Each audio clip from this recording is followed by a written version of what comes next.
Chase Ingram here with Bill Grundler, and we are live for the 2013 North Central Regional here in Chicago, Illinois at the Navy Pier.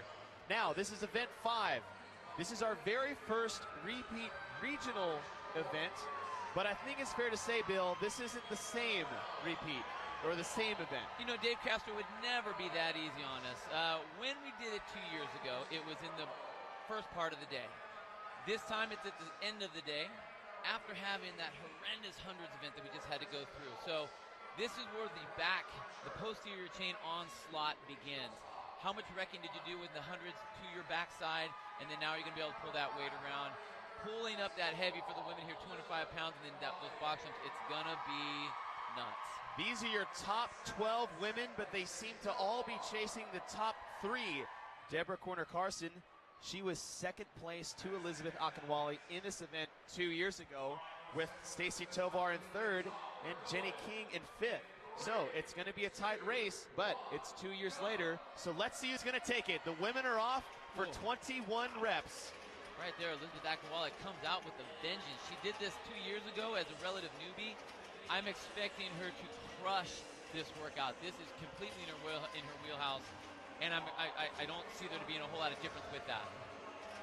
Your top 3 women, Elizabeth Akinwale on your left, Deborah Corner-Carson in center screen, and Stacy Tovar on the right.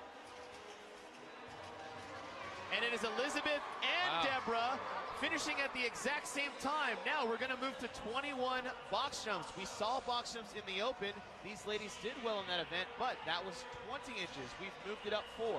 You know, these girls are all power out. 24 inches is what they normally work out with. I don't see them doing 20 inches on a regular basis. But what's impressive here is that again, it's a tight race. They need to make sure that they have full range of motion, that they open up those hips on the top of the box, and it's a controlled landing. They can't just get their feet up there and kind of arch their hips forward, teetering on that corner. They got to get up there and be able to stop and come back down and have every rep count. Jenny King from CrossFit OKC keeping pace, a little slip there. And Stacy Tovar has now moved up to join our top 2 women, Elizabeth Akinwale, Deborah Corner-Carson, Stacy Tovar, your top 3, with Jenny King coming in 4th. Man, Deborah and Elizabeth going rep for rep right now, but Elizabeth is so strong and so fast. I was surprised, I think she missed a rep on the box jump, and that's the only thing that slowed her down. Right there with Stacy Tovar. If we can get a shot back there with Stacy Tovar, you can see the deadlifts are starting to kind of affect her a little bit, but not Elizabeth Akinwale at all. Still, it's just so strong. Elizabeth Akinwale made up for those box jumps on the deadlift. She's strong there, where Stacy Tovar seems to make up time on the box jump. So going back and forth, a little game, a gamesmanship here. Once they're done with this 15, it's the last 9 reps. Stacy Tovar with a miss. These athletes have gone through a lot today. Their posterior chain, their back, their hamstrings, their glutes are taxed. So Elizabeth Akinwale now, she's moving to her set of 9. The time to beat today so far, Michelle Weisenhofer with a time of 3:28.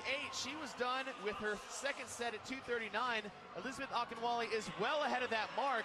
Time to see if she can actually beat her old time. 3:27 2 years ago. 3:27, and Elizabeth Akinwale crushing this time right now.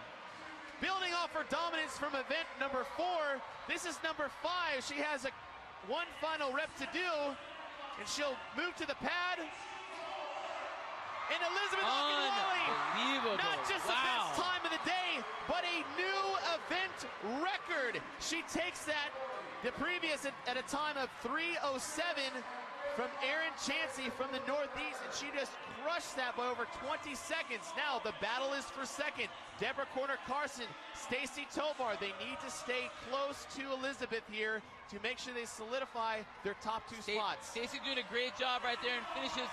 She actually was being really smart, using her hands to push off her legs to try to relieve a little bit of that pressure, raising up, helping that backside.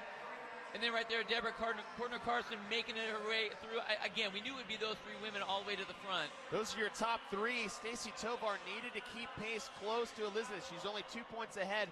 Now that has moved to 1. But Jenny King, she's still finishing off very well. They're just over a 3:40 mark.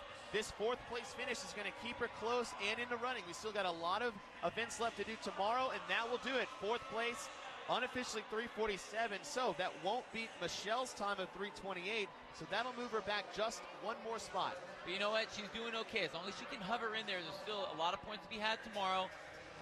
Hopefully for her, the hundreds in the deadlifts are going to do some damage, to some of the other athletes, so she can make a little bit more of a move. Right there, Paige Millspaws actually missed that rep. You can see how heavy this weight is for some of these ladies. 205 pounds is nothing to sneeze at by any means. In lane 9, that's Kelly Jackson. She had a time of 4:58 2 years ago. She's a 300-pound deadlift.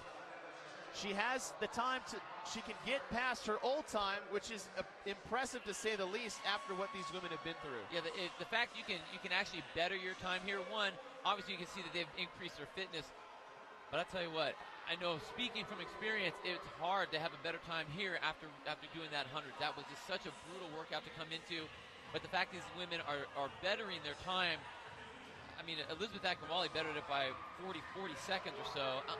So impressed by all the ladies. Jessica Scholes just followed closely by Grace Dresser. They're finishing up. Paige Steffen, she finishes her time just above the 5-minute mark. She was actually 47th in the open, coming out of the open. We have 2 ladies left on the floor. Mary Theobald from CrossFit Sioux Falls. She's on her set of 9. Alongside her, on the other side in lane 1, is Erin Cunningham from CrossFit Chicago.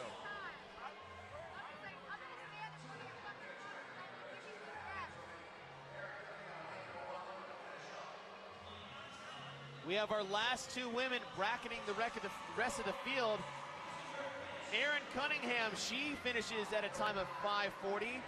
That is just 20 seconds off her time 2 years ago. We actually have a lot of ladies that did this workout in the past in this final heat. But we're now down to this final woman. That is Mary Theobald from CrossFit Sioux Falls. She's done with her set of 9. They're just at the 6-minute mark. There's an 8-minute cap on the workout. I don't see her not getting these reps done, but it's about how much do I finish ahead of the first 2 heats in front of me. She's just doing work right now, and what I'm really impressed with is look at where all the athletes are. They all went through all their work. Now they're here cheering them on. Again, that is that CrossFit community, that CrossFit spirit. You don't see that in many other sports, if any, like you do here in CrossFit.